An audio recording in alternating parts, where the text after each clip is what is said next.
So I mentioned at the end of my Jedi Destiny video that you can call in your player 2 as you're entering ITDS. That is if you decide that you want to do 2 players for this first room. I'll put up a comparison now between one of my rooms doing 1 player versus T-Fresh playing on Xbox. And as you can see, I'm actually ahead of T-Fresh all the way up until the final 2 Star Destroyers. But these are basically your 2 options for playing the first room. You can either do 1 player or 2 player, and it's really just up to you. So I did want to give a little bit more information on how the 1 player strat works, because it's not as simple as just shooting the targets on each of the Star Destroyers with your torpedoes. You're going to be doing a left-right swap with your ships right before you're shooting with your torpedoes. I don't know the exact reasoning, but just in thinking through it, my guess is that every time you swap your ships, the game is kind of like refreshing you almost as a new player. And so then it's almost re-looking for any targets that you have nearby. So you're much more likely to be locked onto a target versus if you're, just flying through the level normally. The other really important piece is that you need to let your torpedoes hit before you shoot your next ones. So we're just going to start off by hitting this first one, and we're going to try to take a decent line as we hit all of these. You'll kind of learn the positioning that you need to be at in order to get these to properly target, but you can be pretty far away from the targets when you do the swapping. But it's really not that difficult of a strategy. It's just good to practice a couple of times, and you can take a little bit more optimal lines by shooting the targets from farther away. Now, entering room 2, this is a really simple section. We're just going to be spamming shots with both players while moving forward. And as we get closer to this barrier up here with the 4 targets, there's no clip or anything in this section.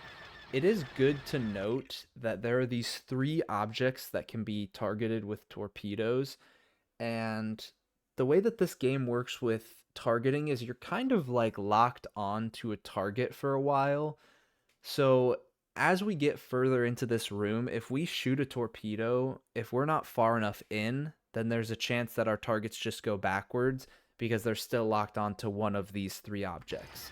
So we want to wait until we're far enough along before we actually start shooting any of our torpedoes. And so if you notice on the ground here of this room, there's these 3 pipes that are horizontal that come from the right wall and come about towards the middle where my left tie interceptor is. We're going to wait until we're right above that, and then we're going to shoot torpedoes with both players. And we're just going to shoot 2 torpedoes each to get all of the targets and move on to the next room.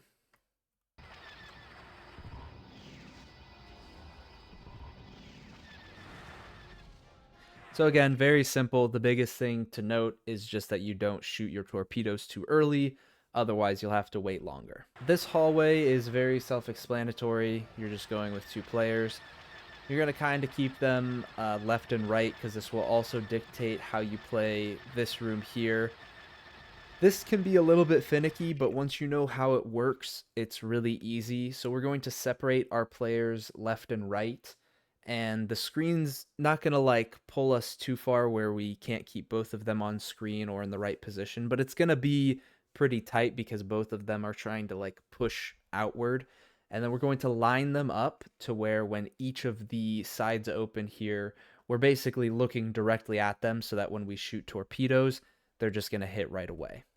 So we're going to go forward, and then we're going to split up and be looking at the dispensers and then shoot both of these. And my right side targeting there was just not very good, so we're going to refresh this one and just take a shot at it.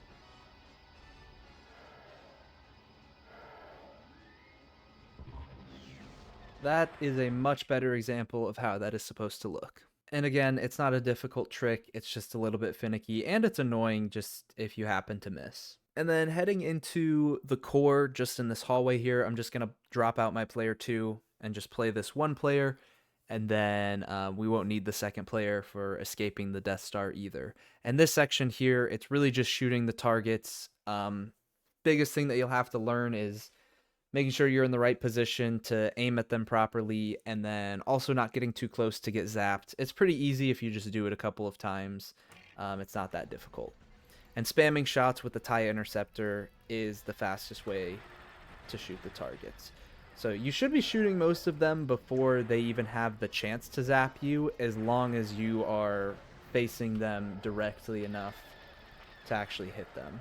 If you're at like some weird angle, then there's a chance you get zapped. And now for the core here, this is something that's very different than like the complete saga, where if you're just shooting at the core, then you can destroy it and then use your torpedo to blow it up. In this case, you actually have to look at the cycles that are happening for this little cylinder that's surrounding the core. And if you do everything quick enough in the core, then you'll hit this cycle that I'm on now. So since I was like pretty good with all of the targets, I could be spamming shots and be able to destroy the core right here.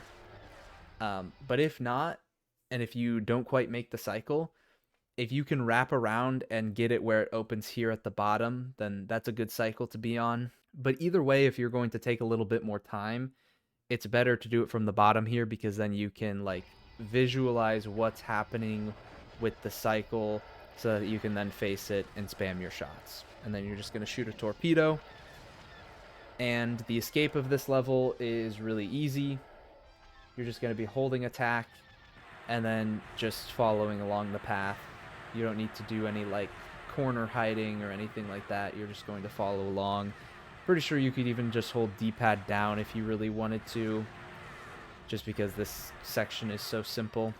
I think it's a little bit more optimal to slightly follow the curves, but it doesn't matter all that much. There is a couple of these sections where you could just like target one of the objects and not the other, whether it's like there's, you know, an object up and down or an object left and right. So sometimes when I'm in this middle section specifically, where there's a lot more of these breakable objects to shoot, sometimes I'll be spamming shots just in case, because I don't want to just lose a couple of seconds for really no reason, when you could just be spamming because you're not doing anything else. And that is the end of Into the Death Star. And the Cantina movement to get into Endor, we will have Hoth Han, so we're going to be jump rolling and spamming to the left. And our P2 can just stay on Ghost Yoda, since that's what we want for Endor. And we're just going to jump roll into the Battle of Endor. And that's it.